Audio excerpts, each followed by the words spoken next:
Почитувани гледачи, добро вечер.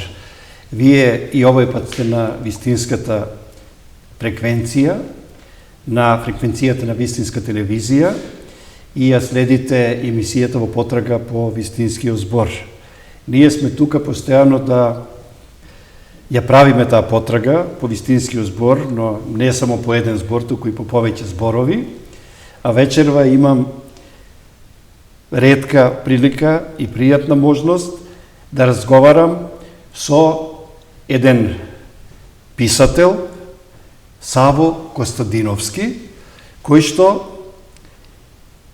е од Македонија, но живее и во Германија, поточно во Келн.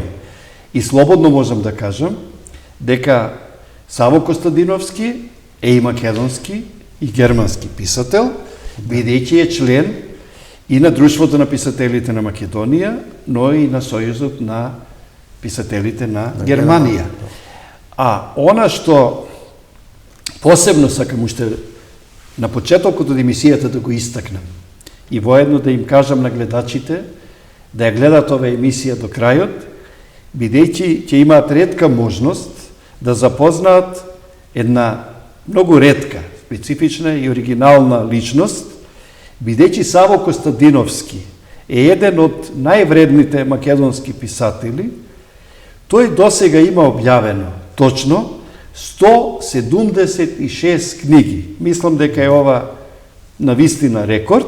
Се разбира негови книги и книги со во коавторство и со други автори. Но ова е бројка за почит. Но да почнеме. Саво, најпрви добре дојде во Македонија и добре дојде во нашата телевизија и во оваа наша емисија. А јас веднаш да кажам дека ќе започнеме, како и често што започнуваме во оваа емисија, со корените, со родното место. Да. Твоето родно место е Горно Ботушје, македонски Брод. Ајде малку на гледачите да им објасниме каде се наоѓа Горно Ботушје, колку е оддалечено од македонски Брод. Има ли денеска жители во Горно Ботушје? Одиш ли ти во Горно Ботушје? Беше ли сега или имаш намера да отидеш во родното место? Да почнеме со Горно Ботушје. Повели Саво. Пред се благодарам на поканата. За моето село Горно Ботуше имам доста што да кажам. Тоа се наоѓа на тромеѓието измеѓу Македонски Брод, Кичево и Гостивар.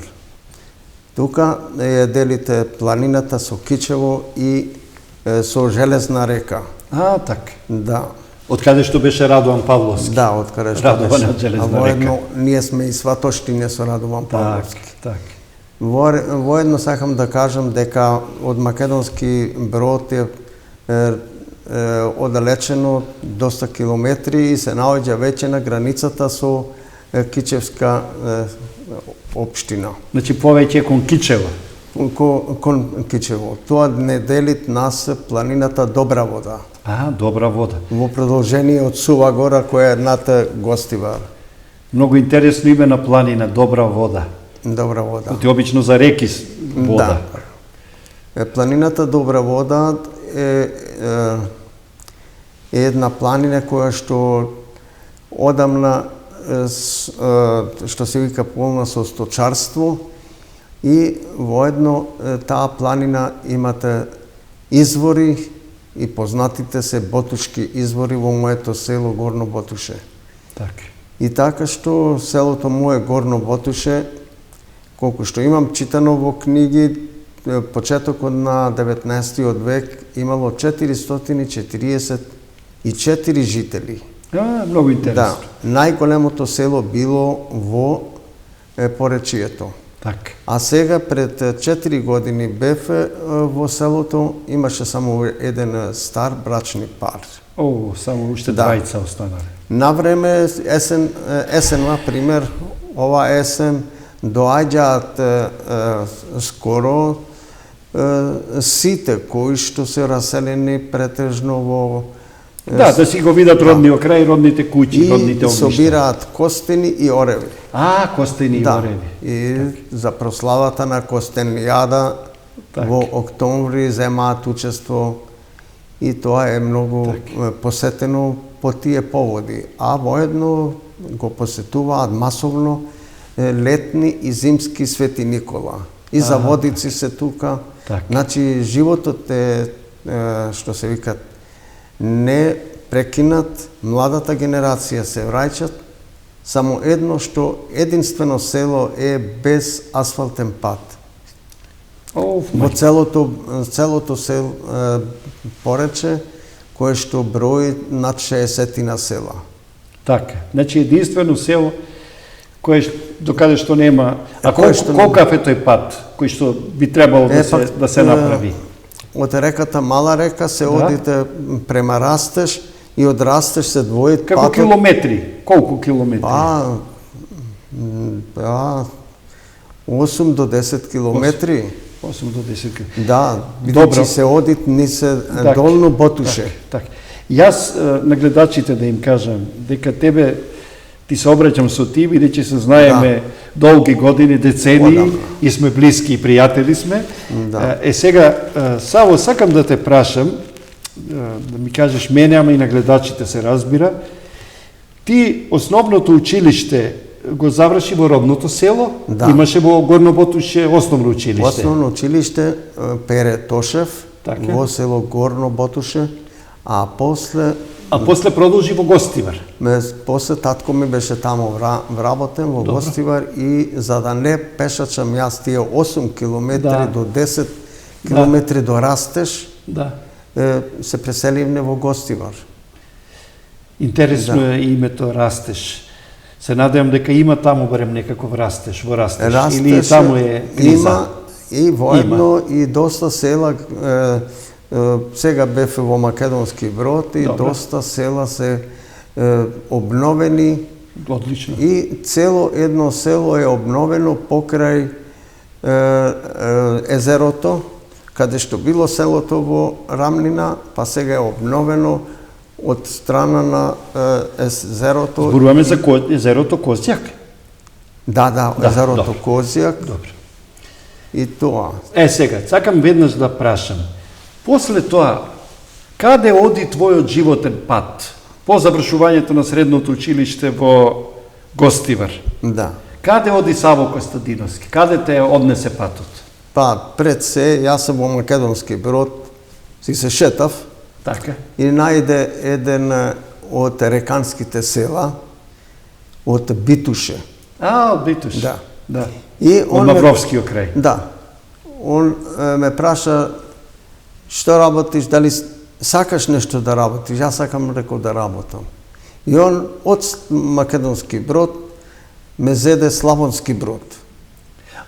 Во Славонски Брод, значи во Хрватска. Во Хрватска. Така. Тамо работев и направив 18 години и кога беше инвазијата во Чехословачка, тога се бара 18 годишнаци. Да, млади момчиња. Ја бев на работа како кенлер и дојде војна полиција, ме праша дали сакам да предвојничка во касарната Маршал Тито во Загреб. Ја радосен. Секако војска морав да одам на 18 години. И така ме заминав војска и после војска со еден мој другар, тој беше од границата на Румунија. Да, Романија.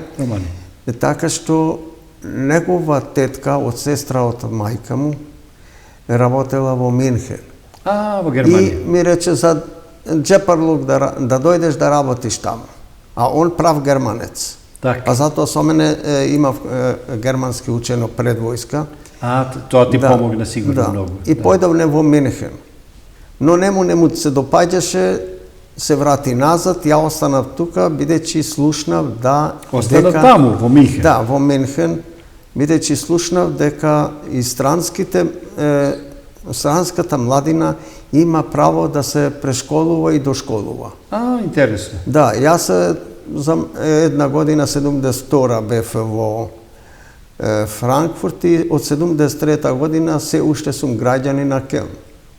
И таму завршив средно и вишо металско технички ранг технички инженер. Тоа така, тој е животен пат. Значи, Да. металската струка. Со метал. Металска струка. Металска струка. И во тој смисол, значи 70 година дојдов јас прво, кај еден мој братуче, па после војска бефе исто со тој мој пријател за Менхен и таму документите ми ги направија Југословенската амбасада и така. Ти си сега во Келн, Да. Германија. Го одбра за трајно живеалиште токму тој град, Да. иако претходно си бил и во Минхен. Да. Саво, најдиректно ќе те прашам. Каков е тој печалбарски леп? Дали е со 9 кори, како што велат некои? Дали е тежок? Или има и некои убави нешта кога се живее и се работи во странство? Конкретно ти, дали си задоволен од твојот престој, од твојот живот во Германија, бидејќи уште како момче си отиден таму, Да. како млад? Тогаш немаше никој да се пожали на германците. Така, Ни по кој начин. така. Јас не бев единствен од мојата фамилија. Така. Ние бевме 13 братучеди. Сите таму? Да. А, Ние се, од татко ми се 5 брајча. Така, така. И ние 13 братучеди заминаа тие пред мене, бидејќи ја уште војска бев. Значи, вие сте биле фамилија и таму, фактички? Да. Да се преселиле? Да. Но тој, како да речам, тогашен живот, за разлика овие што одат, Сега. беше многу деликатен. Не деликатен во негативна смисла, туку ние сме барани Аха. и нас ни беше све обезбедено. Така, така. И после јас кога се јавив да одам на училиште како странец, веднаш ме примија. Дури беве некако чудно ми падна. Да. Да. И така што... Значи си има одредени привилегии, одредени предности. Да, да. И ден денешен, как го имам јас мојот пасош, јас имам статус на гастарбајтер. Да. Јас сум таму во завод за вработување, во пензиско осигурање, таму ми пишува гастарбајтер. Така. А со тоа имам дури и некои подобри привилегии од германците. Така. Некаде сум ослободен за некои работи. Така, така. Да. Имаш тоа. права, а немаш обврски. Така некако. Така некако, добро. Во тој смисол. Сакав уште нешто да кажам, што е многу карактеристично за тебе. Ти си голем патник, многу патуваш. Да. Ти не си отишол само во Германија и таму си работил, таму си останал. Не. Саво Костадиновски, тоа треба да го знаат и нашите гледачи. Да. Патува низ Европа, патувал по Северна Америка, Австралија, Индија, Тибет, Кина и Африка, односно Сенегал, од каде што беше Леополд Седар Сенгор, добитник на златниот венец. Саво, би сакал малку за овие твои патешествија. Ти си патник, ти си љубопитник и не случајно имаш оволку книги. Затоа што човек што патува, има за што да пишува. Значи, многу теми, многу мотиви, многу гледаш, многу забележуваш, воочуваш, многу детали, многу ситуации и навистина има за што да пишуваш. Ајде малку за овие твои патувања. Па дури и да ни кажеш каде ти било најнеобично, најинтересно, па дури да ни кажеш и некои случаи, бидејќи денеска многу македонци патуваат, па може би ќе им дадеш идеја каде да отидат, задолжително што да посетат, што да видат. Пример сега последниот збор што кажа и во Африка. Да. Во Африка имав јас еден од Сенегал мој на работа, ученик. Така. А јас работев целиот работен век, ученици обучував во фирма, кои што ги добивавме ние од Завод за вработување. Зашто ги обучуваше конкретно? За машино Бравари. алатничари, универзално. Да не заборавиме, Тито беше машинобравар. Да, знам. Добро. Да. Значи, ти ги обучуваше нив како инструктор. Да. Добро. И еден ученик ти беше од Сенегал. Од Сенегал. Сега, тој сакаше да има некој придружник како он, жената и неговите деца да ги пренесе во Германија. Так. Демек, јас имав таму, кај шефот, не само работа, туку имав стан. Да имаш адреса, живеалиште. Да, некои битни работи. Да, како не. И тоа ми беше мене 2 месеца во Сенегал. И како ти беше? Одлично. Таму беше одлично. Каков е Сенегал? Знам дека он од селото каде што беше, Добро. да видат децата прв пат белец. Белец. Доаѓа се тие со црна боја, тие те пипка. Те чепка. Те гледа како баш како странец. Да. Различен од нив. И таму напишав неколку песни во Сенегал. Знаеш дека амбасадор беше Ацо Шопов во Сенегал? Да, Сенегал, да. Таму и она книгата, поезија, песна. Песня Црната жена. Така, точно. Не напиша. Добро, покрај Сенегал, кои други дестинации, кои други држави во светов ти биле необични, ти оставиле впечаток? После Австралија бев 2000-та година. Така. Тамо да го посетам мој братучет по лозата на Костадин војводата. Добро. Негов син Јанко беше отпатувал после поделбата на Македонија во 13-14 година. Уште тогаш? Да, и славевне 150 Каде е сега тој Јанко? Во кој? Тој е починат во Австралија, во Сиднеј. Во Сиднеј беше? Да. Спорот ми беше, тој дојде, се нашол во Ботуше точно на оној датум кога јас сум се родил. Па тој ме крстил мене. Колку необично. Да. И ми раскажуваше тогаш и за Костадин војводата. Ти си бил кај нумкото, кај кумот си отишол фактички. Да. А тој, мој кум, Јанко, е син на Костадин војводата. Така. И сега... Значи имаш ти едно војводско, комитско потекло. Да. И нашите 5 прајча, сите го менија презимето од Јанковски на Костадиновски. Така. Тоа беше повод. И повод да појдаме во Сиднеј ме покани. Па и ти го имаш во презимето, ти си Саво Костадиновски. Да, али сум се презивал до 6-та година Јанковски. Исто. Да. И така што го одржав зборот 2000-та година со група новинари од Келн за Олимписките летни игри во Сиднеј. Во Сиднеј, добро. И таму го посетив, бевне месец и пол дена заедно дружевне и неговата сестра Сирма ја запознав. И така што со последно време оние веќе се во години и не беа више во Сиднеј и така и врската не ми е. Ми се допадна што и се води сметка и за имињата. За? Сирма, неговата сестра. Да. Значи Сирма војводата. Да. Па да, тој имаше претежно и други браќа, братучеди со револуционерни имења на револуција. Да, револуционерните корени продолжува. 99-та година бе во Детроит. Добро. Детроит, каде што со група поречани Костадин војводата таму работел.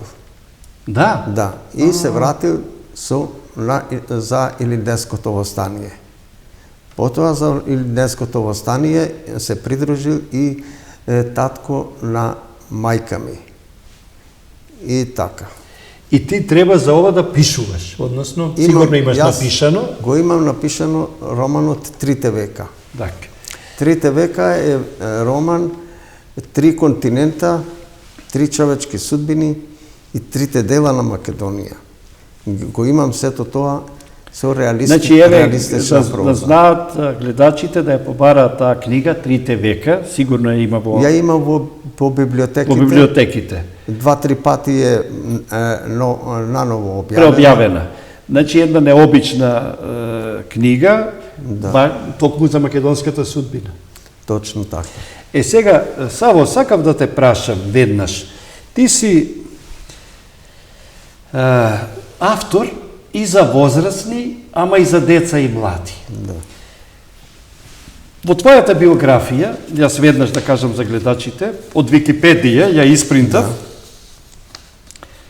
не ја собираше на 3 страници. Ми требаше повеќе простор, бидејќи на вистина имаш многу дела. Да. Имаш 176 книги. И тоа, имаш поезија за деца, поезија за возрастни, Да. но и проза. Еве, не само Трите века, тој биографски хронолошки роман, што е за возрастни, туку имаш и други прозни книги. Па веднаш сакам да те прашам. Што ти е потешко, односно полесно да пишуваш? За возрастни или за деца и млади? Или подеднакво ти е? Мене ми е подеднакво, зависи од самата ситуација. Така. Кога патувам, пример, со денови, на вака мални ливчиња, Да. си шкртнам некој Да, песни. запишуваш. Еве, овие 2 месеца во Да. Македонија, овде во Скопје, Во Скопје. напишав 2 збирки поезија. Браво. Ти си активен поет. Кога бевме Така. сега на свадба во Барцелона, тие држави ги прошетав, се што забележав, сега на ново патување одиме на брод по Нова Северно книга. море и Каде ќе патуваш? Спомна пред малку Да. Барцелона, значи беше во Шпанија. А сега каде ќе патуваш? Ќе патуваме со брод од Хамбург до најсеверниот дел од На север горе би кажам. Норвешка. Пред малку Норвешка, да. Таму каде што станувам јас, Да.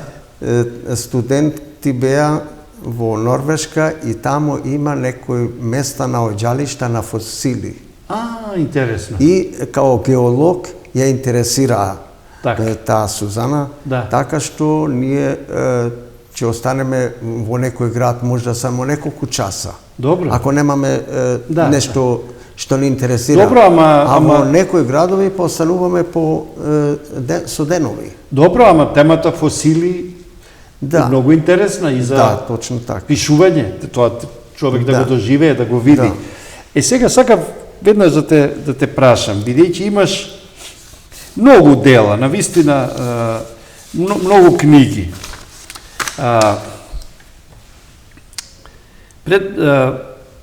Пред некое време, неодамна, поточно во август, Да. ти објави 3 нови книги.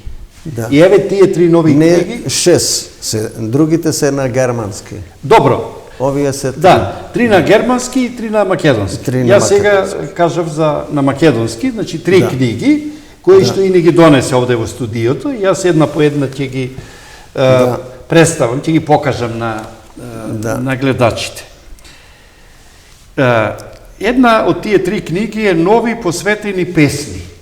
Тоа се песни кои што ти ги имаш посветено на твои познаници, пријатели, на личности за кои што си сметал, си бил инспириран дека треба да им посветиш една твоја Песна, лична творба, песна. Тука има многу личности, од Рајко Жизифов, Киро Донев, Раде Силјан, и Ацо Караманов, и многу, и многу други. Да. Сега, на тие што си им посветил песни, Да. сигурно им е многу драго, а на тие што се уште не си им посветил песни, сигурно чекуваат тоа да го направиш допрва, а некои на кои што воопшто нема да им посветиш песни, сигурно ќе ти памтат и ќе ти бидат лути, но секогаш е така со посветите.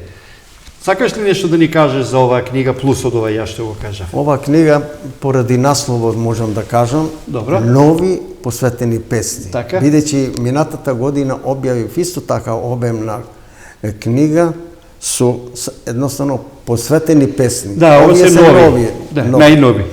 А пак пред 30 на години објавив исто така посветени песни, тие се песни за деца, за млади, а овие се претежно за возрастни. Се за возрастни. Да, главно за возрастни. Така. Сега спомна пред малку, самиот ти кажа млади. Да. Втората твоја книга која што овде ние донеси ќе представиме е Стари и нови песни за млади. И сега во твојот вовет на оваа книга ти имаш напишано: секогаш штом сум во мојата библиотека, со радост ги прелистувам списанијата за деца, во кои се објавувани моите песни во почетоците на мојата творечка кариера. Да. Во продолжение на оваа книга се старите песни на кои ги надоврзав и овие нови песни за деца. Значи овде се и старите и новите песни за деца и млади. Да. И нормално овие песни можеби тебе ти се и најдраги, бидејќи се песни од твоите почетоци. Да. Тогаш кога ти си почнувал како автор, како писател. Точно. И ја имаме сега тука и третата книга што ни ја донесе. Тоа е книгата Песни за порече и поречани. Да. Пред малку кажавме, веднаш да кажам дека оваа книга представува второ дополнето издание. Значи ова е второ дополнето издание. Кажавме дека си од Горно Ботуше, значи од Порече. И не може човек никош да избега од своето потекло, од својот корен, од својот роден крај. Да.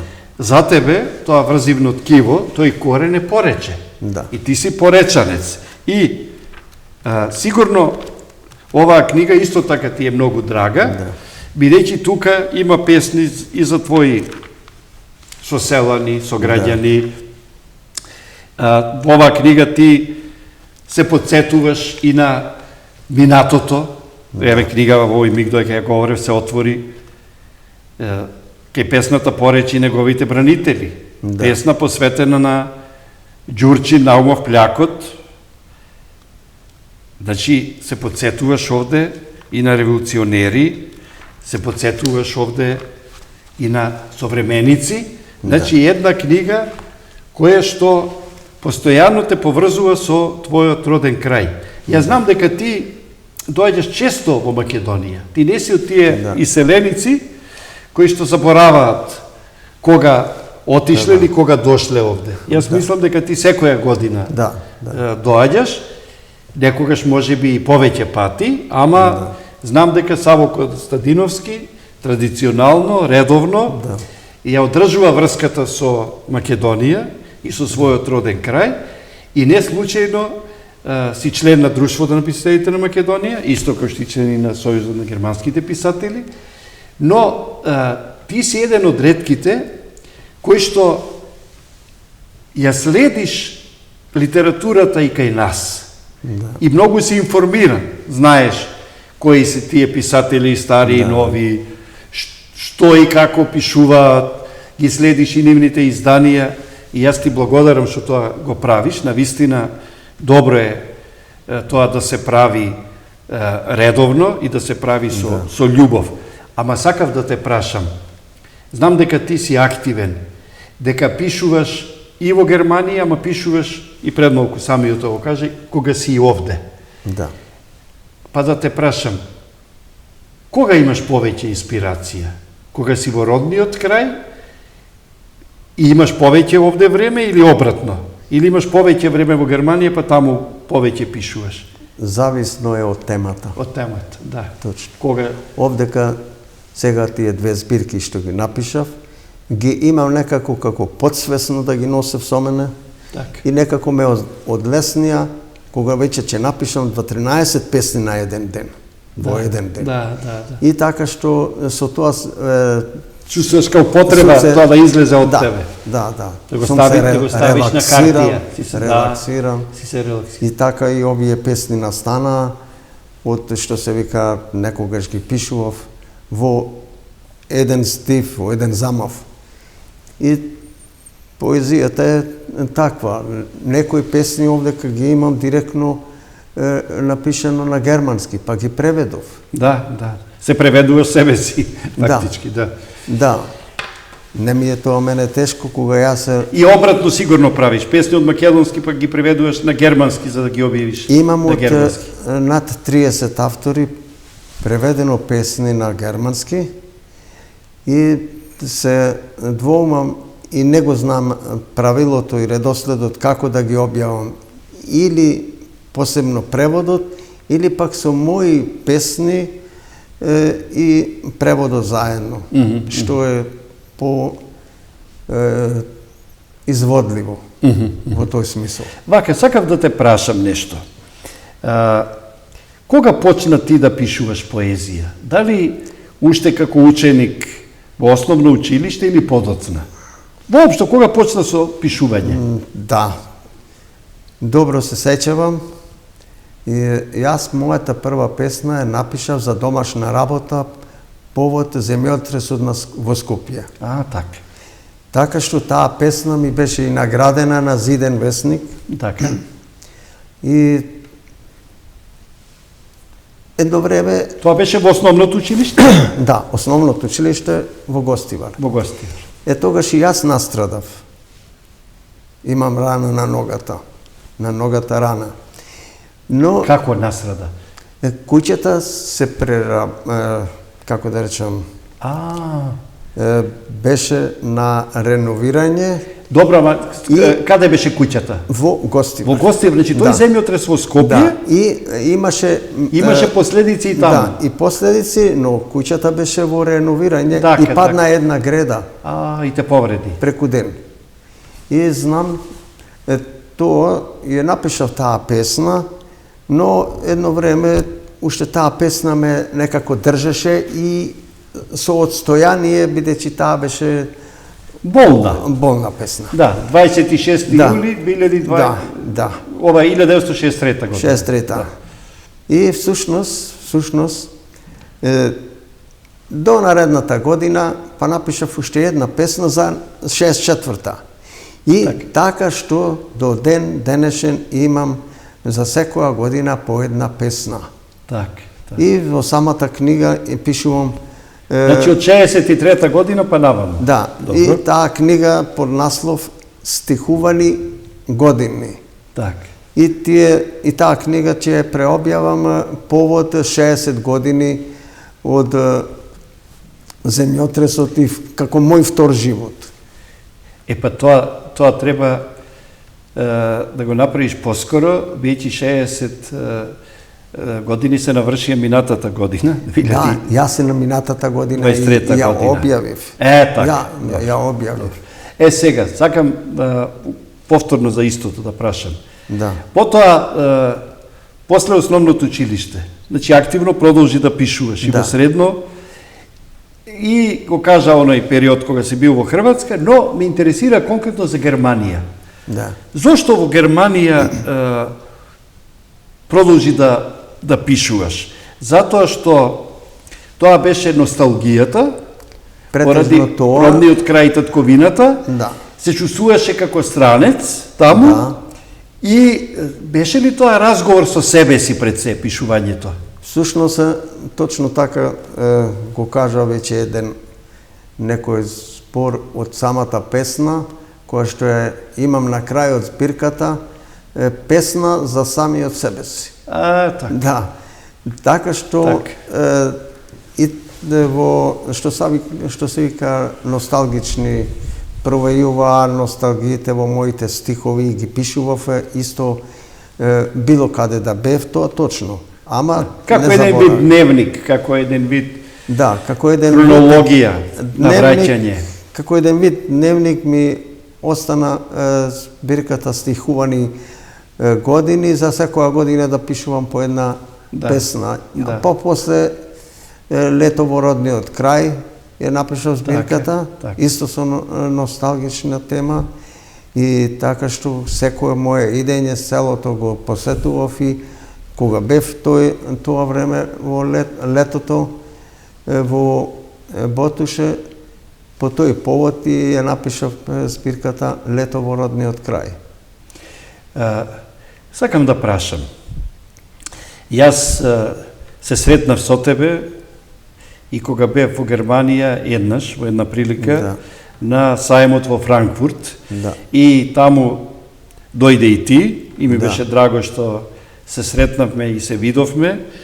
Ние бевме една група писатели и видов дека ти не само што го посетуваш сајмот во Франкфурт, значи не само што те интересира литературата, туку дека имаш и пријатели, голем број на пријатели и познаници, кои што си ги создал и таму, во Германија. Значи ти, во вистинска смисла на зборот, си наш амбасадор таму, значи не си само овдека писател, туку си и таму писател. И сакам веднаш да те прашам, има ли поголем број и други писатели, ја знам дека има, неколку од нив лично ги познам, има ли и таму повеќе писатели, клубови, секции, или повеќе вие создавате индивидуално, во Германија конкретно? Па претежно го прават тоа што се акционери, вака по клубови, а пак на прво место е како да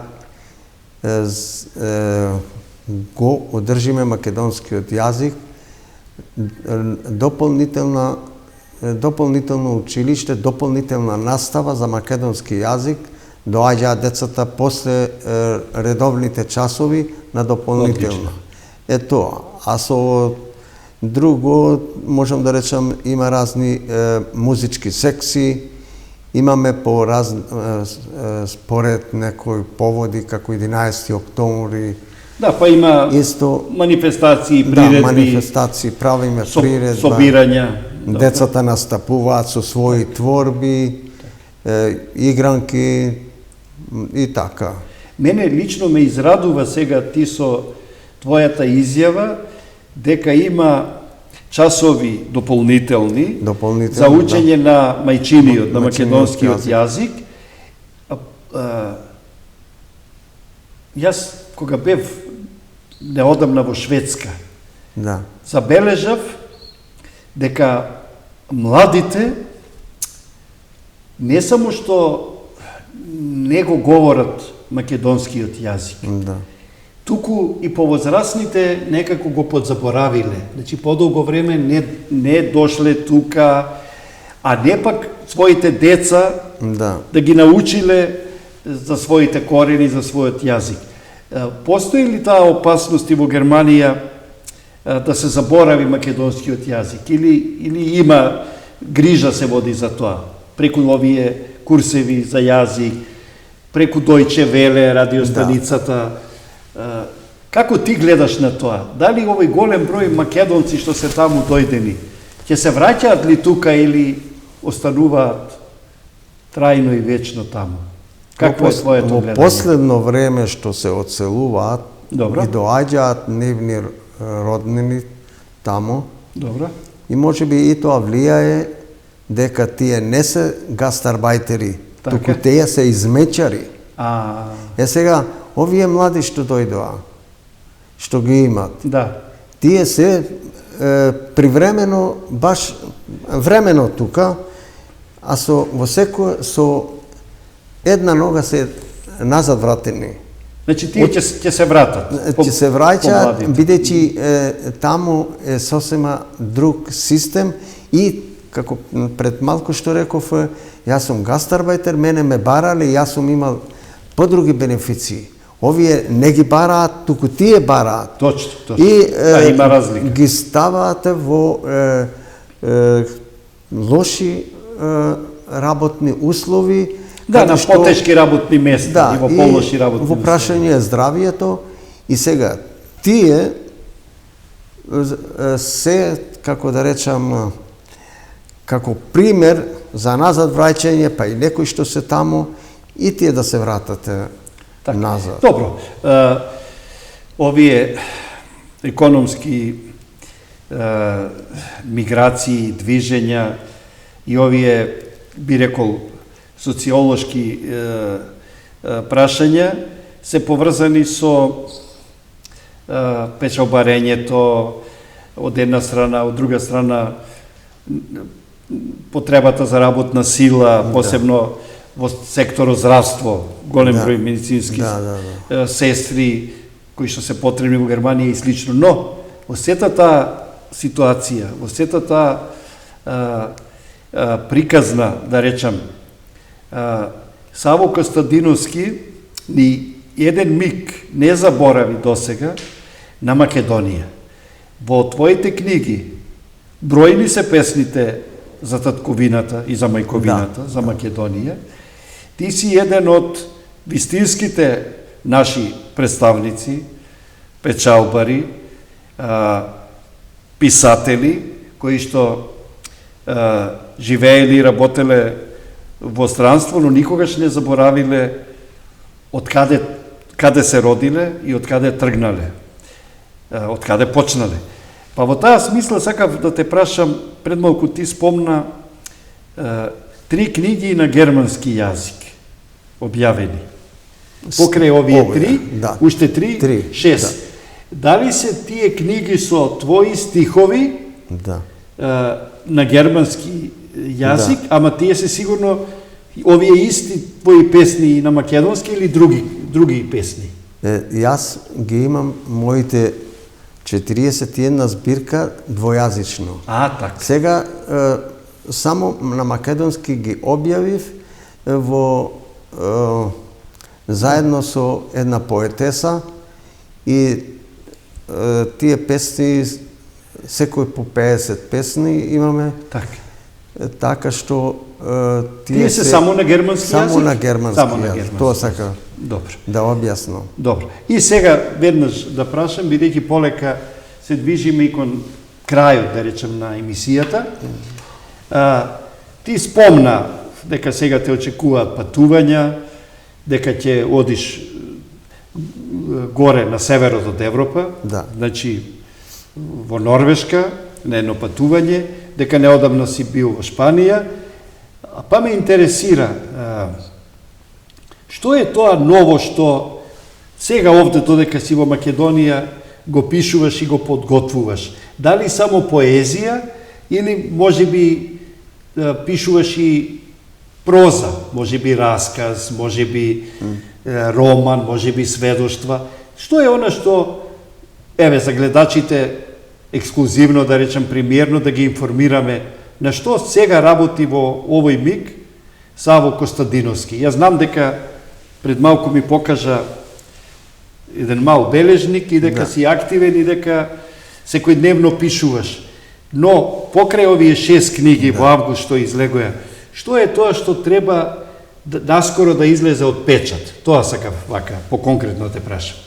Наскоро имаме една книга која што исто поодамна ја имам пишувано и не ми достасува неколку, што се викате, песни кои што ги имам во план да ги напишам како воведни и затоа се, така рече, задоцнија да не се објават. А до година ќе ги објавам и нив, тоа пишувам. А што се однесува со прозата и поезијата, мене поезијата ми одите на подруг начин од рака, а прозата морам, што се вика, повеќе да делкам, додека некој работи, додека некој работи, почетоците да ги усогласам, за да можам понатака да работам. Прозата си имат своја... Да, апсолутно, тоа е по-бавен, подолг процес, малку по-комплициран, речем, посложен. Ние имаме еден обичај, Саво, на крајот од емисијата. Сите учесници, сите гости во емисијата ни оставаат, така да речем, свој автограм, па затоа ќе те замолам со една од овие две бои, која сакаш. Да, ќе ја земам. Ајде, со сината.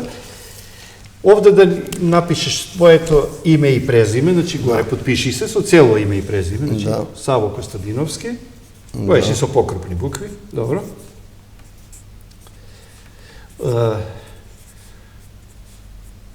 Овие подписи ги собираме од сите учесници и ќе бидат дел од Да. една изложба на сите автори што учествувале во емисијата Потрага по вистинскиот Чекай, збор. Да. Добро, Саво Да. Костадиновски. Овдека датумот 19, 16. извини, 16.9, моја грешка. 16.9 2024. И овдека една твоја мисла, една твоја порака, Да. нешто што ќе остане Да. како еден вид Да. аманет, да речем, гесло.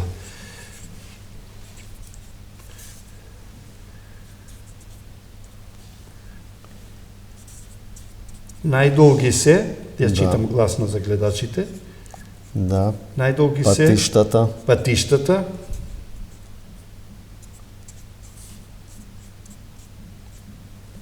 Патишта Да. на човекот патиштата на човекот,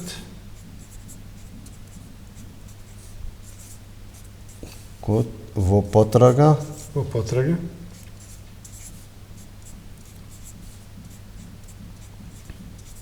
потрага по лебот и љубовта. одлично.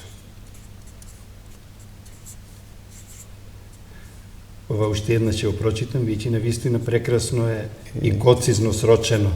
Да. Значи, најдолги се патиштата на човекот Да. во потрага по лебот и љубовта. Навистина тешко, мако трпно се стигнува до лебот, ама и до љубовта. Навистина убаво кажано и еве сакам и Тоа бака. ми е еден стих од моја една Со- збирка патешествени песни. Така, сакам и со рака да ти честитам Благодарам. за овие 176 книги досега, Благодарам. но уште толку, па и уште толку, дај Боже да стигнеш и да напишеш и да се гледаме само по убави поводи и почесто овде во Да.